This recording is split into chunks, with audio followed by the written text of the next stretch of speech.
Assalamualaikum warahmatullahi wabarakatuh. Anak-anak sekalian, kita bertemu lagi dalam materi semua bersih hidup jadi nyaman. Islam sangat menaruh perhatian yang tinggi terhadap masalah kebersihan atau kesucian. Terdapat sebuah hadis yang berbunyi an-nadzafatu minal iman. Kebersihan itu sebagian dari iman. Pada bagian kali ini, kalian akan mempelajari tentang ketentuan-ketentuan dari kebersihan itu. Baik kebersihan dari najis maupun kebersihan dari hadas. Anak-anakku sekalian, kebersihan tidak lepas dari toharoh. Apakah toharoh itu? Toharoh mempunyai arti bersuci dari najis dan hadas. Lantas, apa yang dimaksud dengan najis dan apa yang dimaksud dengan hadas akan kita pelajari. Najis adalah segala kotoran yang dapat menjadi sebab terhalangnya seseorang untuk beribadah kepada Allah.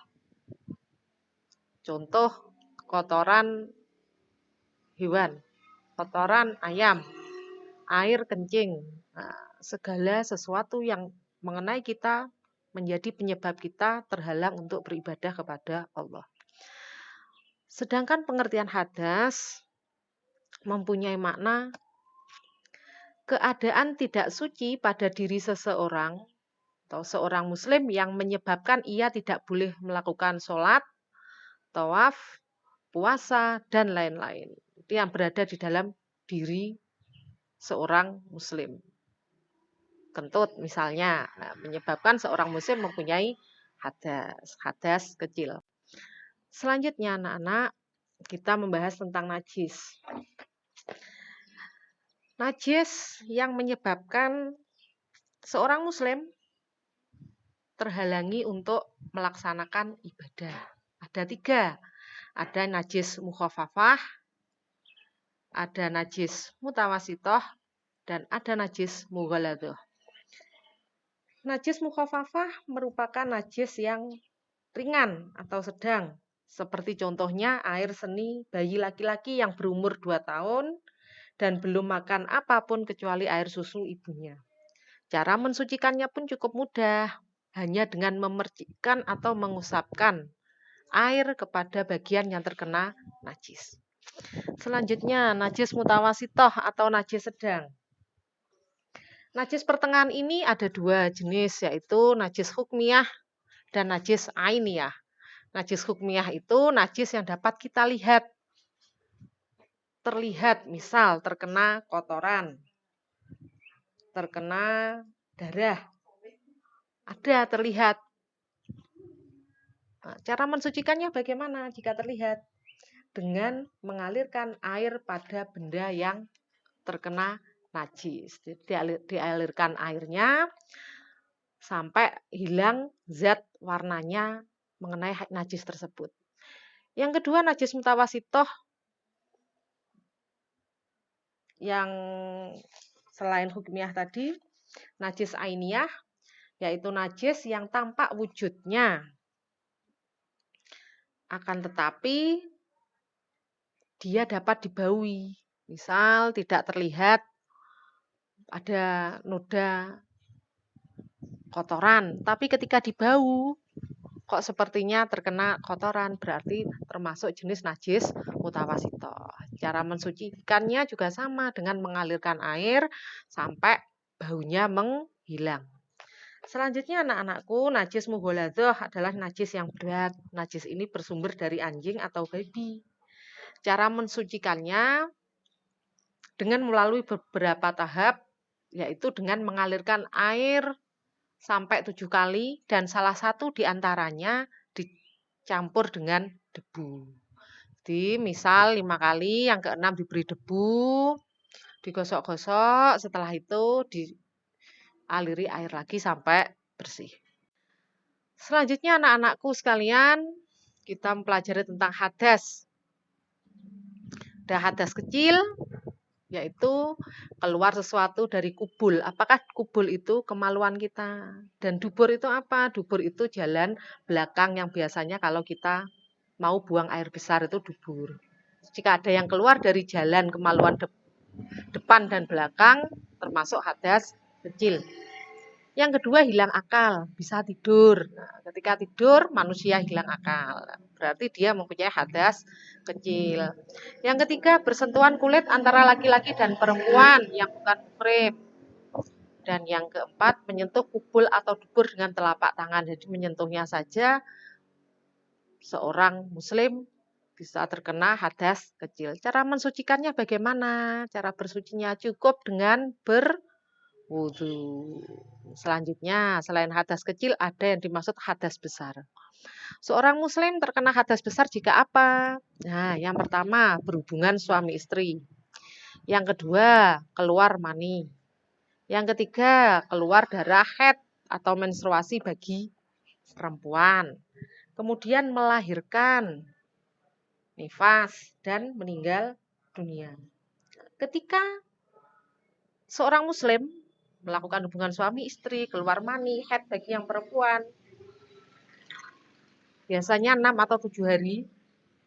Kemudian setelah melahirkan, nifas, darah yang keluar setelah melahirkan, dia wajib mandi besar. Kalau orang yang meninggal dunia, tentu saja mandi besarnya orang yang masih hidup yang memandikan. Caranya bagaimana mensucikan hadas besar ini? Dengan melakukan mandi besar. Nanti akan kita bahas bagaimana cara atau tata cara melakukan mandi besar. Nah, anakku sekalian, selanjutnya kita membahas tentang bagaimana cara toharoh bersuci. Bagaimana cara kita melaksanakan mandi besar. Untuk menghilangkan hadas besar, yang pertama kita niat mandi. Niatnya bagaimana? Nawaitul husla li raf'il hadasil akbari fardholillahi ta'ala. Saya niat mandi besar karena Allah Ta'ala. Kemudian yang kedua, setelah berniat menghilangkan najis. Jadi misal ada kotoran di bagian tubuh dihilangkan dulu. Kemudian membasahi seluruh tubuh dari ujung rambut sampai ujung kaki.